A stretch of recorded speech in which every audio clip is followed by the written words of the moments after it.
कुछ इसी तरह की खबरें हिंदुस्तान से आ रही हैं कि हिंदुस्तान जो है बाकायदा वॉर फुटिंग के ऊपर दोबारा पाकिस्तान के ऊपर हमला करना चाह रहा है। पाकिस्तान दोबारा से टेररिस्ट लॉन्च पैड्स और ट्रेनिंग कैंप्स रीबिल्ड कर रहा है, वो भी आर्मी, आईएसआई और हुकूमत की मुकम्मल कोऑर्डिनेशन के साथ। पाकिस्तान को पता नहीं कि नरेंद्र मोदी की नजर इस वक्त पाकिस्तान पर ही है।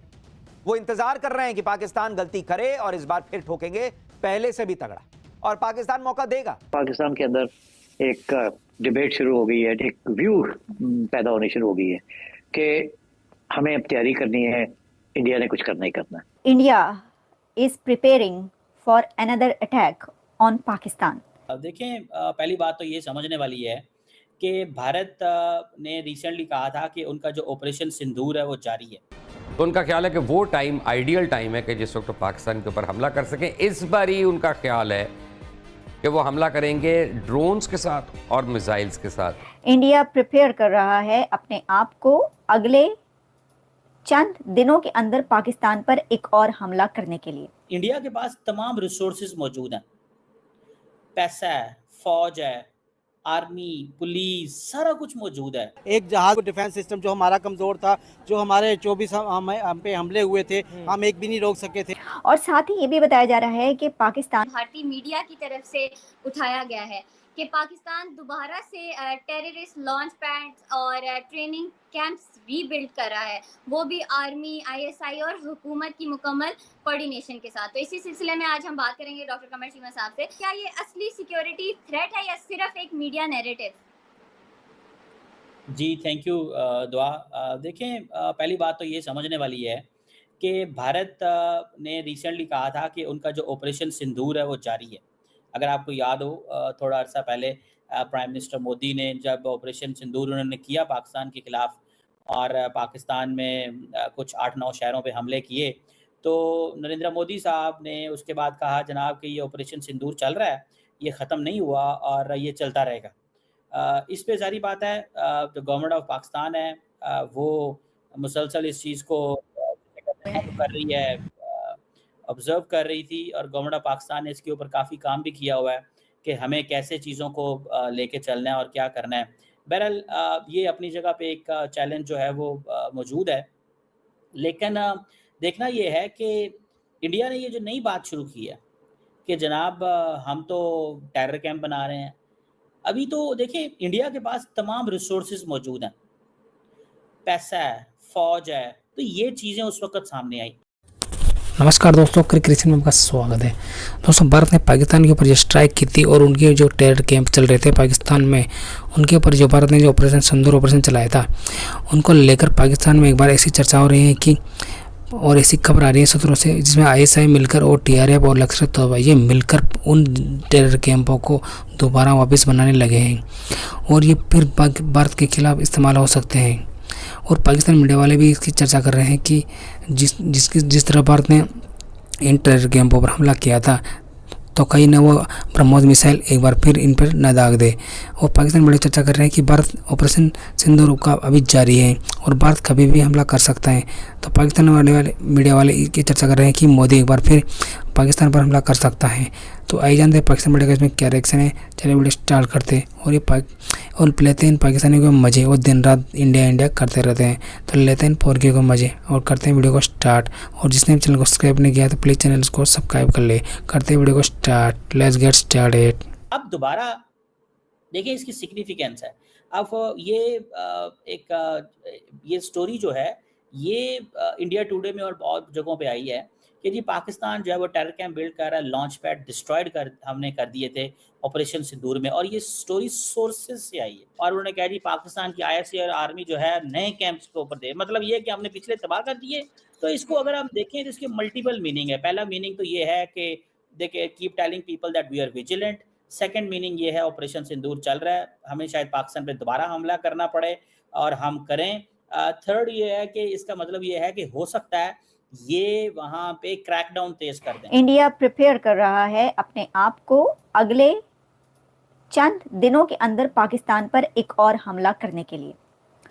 अब देखिए, जैसा मैंने कहा कि कुछ पाकिस्तानी मीडिया पर ये चल रहा है, हो सकता है कि इंडियन मीडिया पे भी चल रहा हो, मेरी नज़र से ना गुजरा हो, गुजरेगा तो वो भी हम आप तक पहुंचाएंगे, जैसे कि हकीकत टीवी और कुछ और ऐसे चैनल ये कह रहे हैं। अभी के अभी खबर ये आई है कि इंडिया तैयारी में है, बल्कि तैयारी हो चुकी है, भारत की तैयारी हो चुकी है पाकिस्तान पर एक और हमला करने के लिए।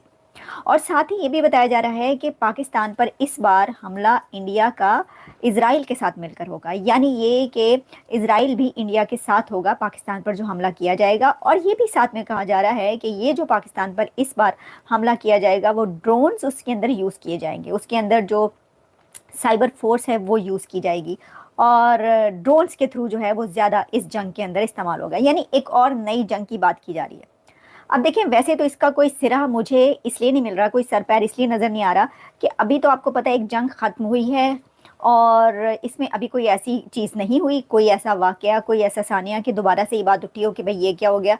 क्योंकि देखें, वैसे तो इंडिया ने कहा हुआ है कि न्यू इज़ नॉर्मल, उनके प्राइम मिनिस्टर नरेंद्र मोदी ने भी ये कहा कि अब कुछ भी होगा तो पाकिस्तान पर जो है वो हमला होगा। अब बात पता क्या है कि कुछ भी होगा तो हुआ तो कुछ नहीं वहाँ पर, तो फिर जब कुछ नहीं हुआ तो फिर भी ये बात क्यों की जा रही है।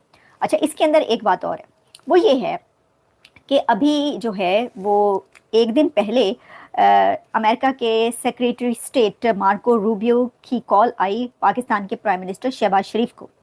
अब वो जो बात की गई तो सबके जो हैं नज़रें पाकिस्तान की तरफ हो गई कि जी पाकिस्तान को ये वाली कॉल क्यों आई है या शहबाज शरीफ को ये वाली कॉल क्यों गई। तो इंडियन चैनल्स में देख रही थी, उनकी तरफ से एक ये भी स्टैंड देखने को मिला कि पाकिस्तान को जो है ये कहा गया है या ये धमकी दी गई है कि ईरान का साथ नहीं देना, या ईरान जो है वो किसी भी किस्म का अगर वहाँ पर एक बार फिर कोई न्यूक्लियर बनाने की तैयारी की गई या न्यूक्लियर बनाया गया तो उसको नहीं छोड़ेंगे हम। और ये जो है इसी तरह की कोई बात पाकिस्तान के प्राइम मिनिस्टर से भी की गई है, एलिजिडली रिपोर्टेडली जो है ये नहीं छोड़ रहे। आज वो जैन कम्युनिटी से खिताब कर रहे थे और वो कह रहे थे हमें जो छेड़ेगा, मतलब क्या भारत को क्या छेड़ेगा। पाकिस्तान तो अब कोई बात नहीं कर रहा। वो कह रहे थे कि जब हमें कोई छेड़ेगा तो लोगों ने क्लैपिंग करना शुरू कर दी। ये मोदी साहब का एक स्टाइल है अपने लोगों का खून गरमाने का, क्योंकि ऑपरेशन सिंदूर तो जारी है। तो जब ऑपरेशन सिंदूर जारी है तो वो कह रहे हैं कि ये हमारा एक तरीका है, ये हमारा एक स्टाइल है कि मैंने ये कहा हमें तो कोई छेड़ेगा, तो जब क्लैपिंग होना शुरू हो गई तो उसके ऊपर नरेंद्र मोदी साहब ने कहा आपने तो मेरा जुमला ही कंप्लीट कर दिया, तो मैं जैन के बीच में बैठा हुआ हूँ और देखो मैं हमें जो छेड़ेगा। इसका मतलब ये है कि वो जो एंटी पाकिस्तान रैंट है वो ख़त्म नहीं होने वाली। बहुत इन्वेस्टमेंट कर दी गई है, बहुत लंबी चौड़ी इन्वेस्टमेंट कर दी गई है। मैं आपको बड़े क्लैरिटी से बता सकता हूँ, इतनी लंबी चौड़ी इन्वेस्टमेंट कर दी गई है कि अब अगर भारत की कोई सरकार पाकिस्तान से बात भी करना चाहेगी ना तो उस सरकार को ही दुश्मन में भारत कह दिया जाएगा। ये है वो बुनियाद जो रख दी है मोदी साहब ने। मोदी साहब ने ये बुनियाद रख दी है। बेसिकली उनको इस चीज़ का अंदाज़ा था कि मैं क्या लेगेसी छोड़ के जाऊं। वो यही लेगेसी छोड़ के जा रहे हैं कि पाकिस्तान के साथ ताल्लुकात ख़त्म कर दिए जाएं, पाकिस्तान के साथ राब्ते ही नहीं करना, इंगेज ही नहीं करना, हम एक और दुनिया में जाना है। और बेसिकली उनको ये असेसमेंट दी गई कि पाकिस्तान इकनॉमिकली कमज़ोर है, पॉलिटिकली डिस्टर्ब्ड है, इंटरनेशनली हम इसको आइसोलेट कर देंगे, अफ़गानिस्तान से लड़ रहा है, अंदर इसको हम इंगेज कर देंगे और अब मौका है पाकिस्तान को इंगेज करने का। ये जो दोवल साहब की डॉक्ट्रिन है कि पाकिस्तान को इंगेज कर दो, पाकिस्तान के अंदर इतना माहौल गर्म कर दो, इतना माहौल गर्म कर दो पाकिस्तान के अंदर कि पाकिस्तानी जो हैं वो वहाँ पे कोई बात भी ना कर सकें, कोई आए ही ना वहाँ पे। जो इन्वेस्टर आएगा वो परेशान होगा, चाइनीज़ आते हैं तो वो परेशान होते हैं, तुर्किश आते हैं तो वो परेशान होते हैं, दुनिया में कोई मुल्क भी आएगा तो वो परेशान होगा। तो इस चीज़ पे वो कहते हैं कि भाई साहब बस कर दो, अब पाकिस्तान की कोई ज़रूरत ही नहीं हमें, पाकिस्तान के साथ हमने जो करना था कर दिया। ये 15 साल 5, 10 एंड 15 साल की लेगेसी है मोदी साहब की। इसको अंडर एस्टिमेट ना करें, इस लेगेसी को अंडर एस्टिमेट ना करें, इस लेगेसी को इग्नोर मत करें। इस लेगेसी के बारे में ये ना कहें कि ये चीज़ जो है वो ये लोग भूल जाएंगे। बुनियाद रख दी गई है, अब इसके ऊपर काम होगा। 1947 तक से लेकर 2047 तक तो भारत और पाकिस्तान की कोई बात नहीं होने वाली, क्योंकि मोदी साहब अगर 2034 तक चलते हैं तो आप समझते हैं कि 2040 तक हम बहुत अच्छे हो जाएंगे। 100 साल की हॉस्टिलिटी होगी भारत और पाकिस्तान की। इस चीज़ को जहन में रखिए। 29 से 34 नरेंद्र मोदी पावर में आना है और किसी ने नहीं आना। 29 to 34 Prime Minister Modi will be in power. So if he will be in power, to make sure that nobody else